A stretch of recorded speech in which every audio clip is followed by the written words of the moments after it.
Political turmoil in President Trump's administration. NBC News confirms that FBI Deputy Director Dan Bongino is considering leaving his job following a heated confrontation with Attorney General Pam Bondi over how the Justice Department handled files on convicted sex offender Jeffrey Epstein. NBC News reports that the confrontation erupted Wednesday during a meeting with White House Chief of Staff Susie Wiles and FBI Director Kash Patel. The New York Times reports Bondi accused Bongino of leaking information to the press and planting stories blaming her for the backlash from the Justice Department's report on Epstein. Bongino also reportedly told Bondi in another confrontation within the past week that she had overhyped the likelihood that a review of the case by DOJ and the FBI this year would reveal a list of Epstein's sex trafficking clients and possibly raise questions about his 2019 death by hanging in jail. Bongino did not report to work Friday, according to one source. Another source tells NBC News Bongino is, quote, out of control furious and threatening to quit and torch Pam unless she's fired. Come on now. The friction comes after the DOJ's memo stating there was no evidence that Epstein blackmailed powerful figures, kept a client list, or was murdered. It's the first time the Trump administration officially contradicted conspiracy theories about Epstein, some of which were previously promoted by Bongino and Bondi. And that infuriated some of Trump's right-wing supporters. It's very upsetting. It's extremely upsetting. I think this is a big deal. It's a really big deal. 3 times I voted for this man. This is by far the biggest fumble of the administration they've had thus far. And it's indefensible. It's indefensible that the answers aren't there when so much was promised. There'll be people that they'll DM me and be like, you see what your boy's doing? You voted for this. I'm like, I voted for none of this. He's doing the exact opposite of everything I voted for. And last night, Fox News host Laura Ingraham added fuel to the fire at a summit convened by the conservative group Turning Point USA. How many of you are satisfied? You can clap. Satisfied with the results of the Epstein investigation? Clap. Okay, I told you to clap. You guys aren't listening. I'm not going to grade you on a curve.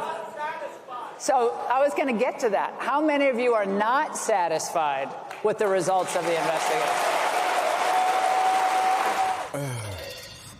Joining us now, MSNBC legal analyst Mary McCord. She's also a former principal deputy assistant attorney general for the National Security Division, and former Republican Congressman Joe Walsh, who is now a Democrat and author of The Social Contract on Substack.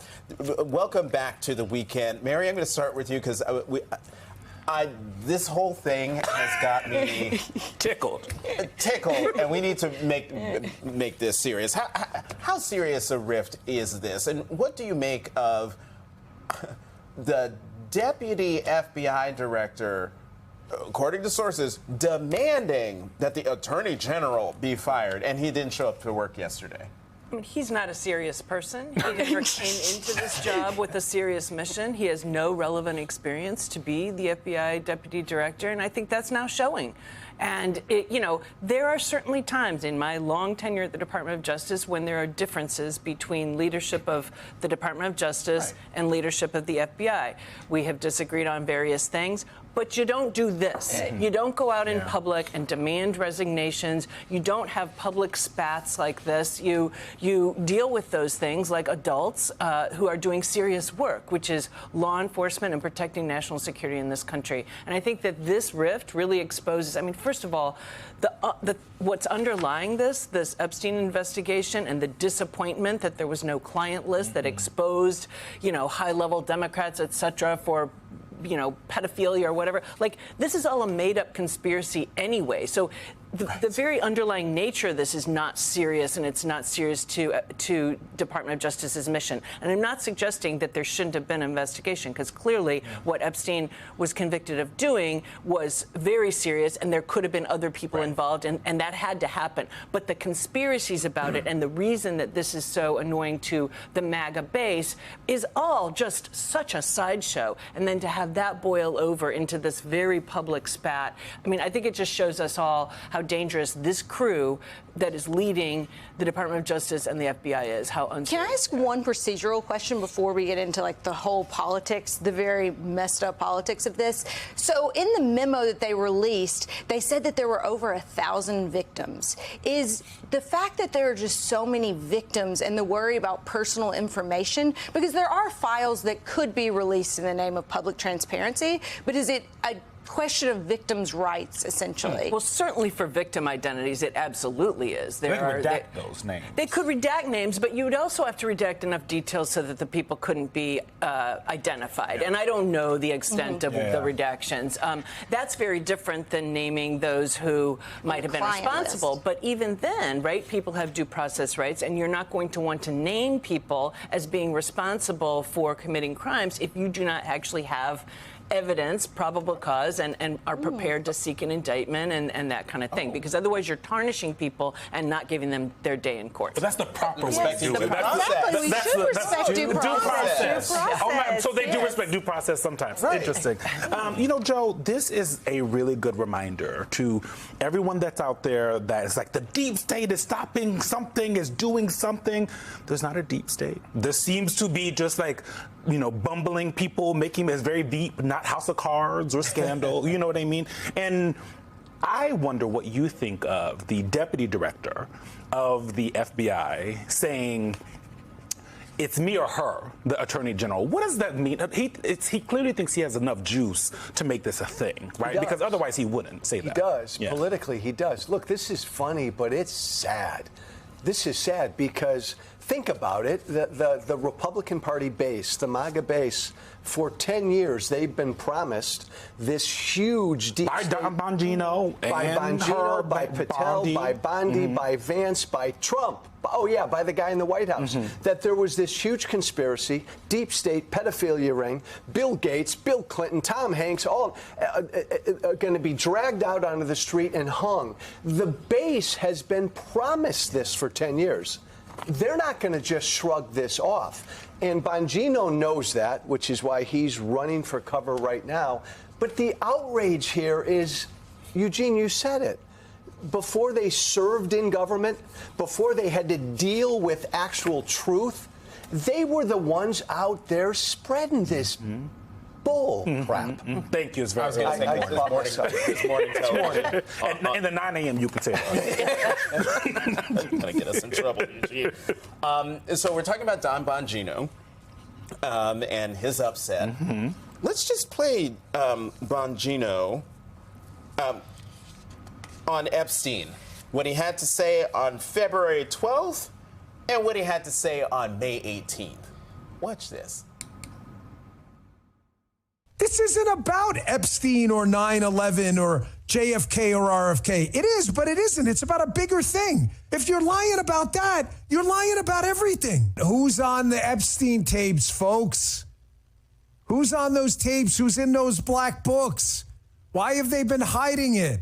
You know a suicide when you see one, and that's what that was. He killed himself. You want me to get? I've seen the whole file. He killed himself. He seems disappointed. He seems very disappointed by the truth. Dan Bongino. Okay, so I'm confused. This is a jump ball. How whichever one of you wants to explain. Dan Bongino, February 12th, was like, ah! Then on May 18th, he's like, I've seen the file. And now today we're hearing reports like he's mad and demanding the resignation of the Attorney General of the United States. Go ahead, Joe. No, I'll be brief. No, again, I know it's easy to pick on Bongino because right now, but Patel, Bondi, the vice president, the president, they all were spreading this. That was only a few months ago. Before they served in government last year, they were all spreading this because it paid to spread it. Yeah. It paid to wind up and inflame the base. Well, and someone else also, importantly, was talking about it a lot until he didn't want to. And I would like to go to Donald Trump just this week. And let's hear what he had to say about it. Are you still talking about Jeffrey Epstein? This guy's been talked about for years. You're asking, we have Texas, we have this, we have all of the things. And are people still talking about this guy, this creep? That is unbelievable. Do you want to waste the time?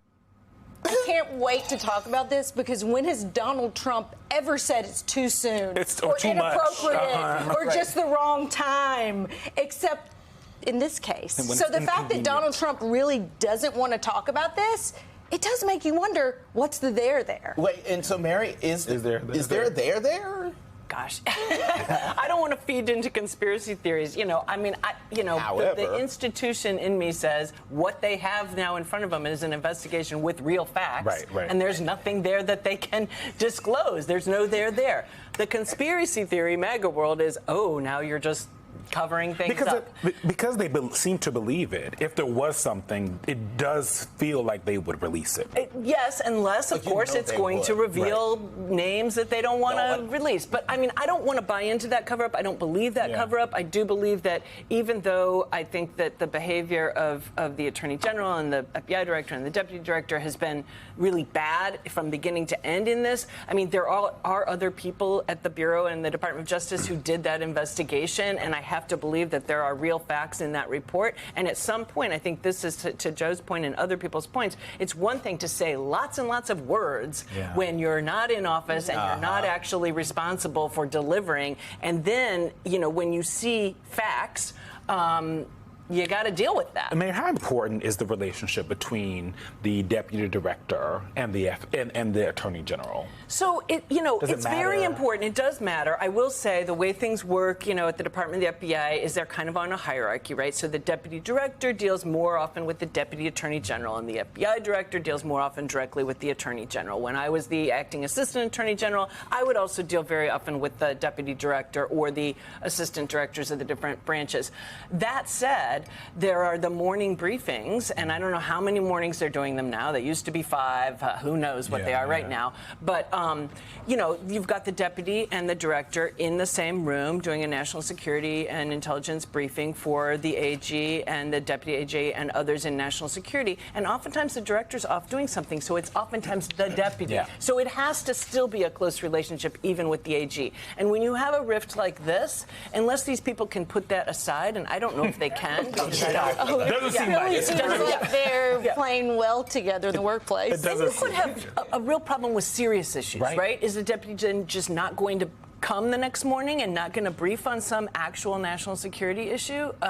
What falls through the cracks is the question. These are not serious people, but politically, this is going to hurt. Yes. Donald Trump tried to overthrow an American election. It didn't impact him with his base. But this Epstein thing, politically, is going to bite him in the butt. The base is upset. We have lots to talk about, obviously.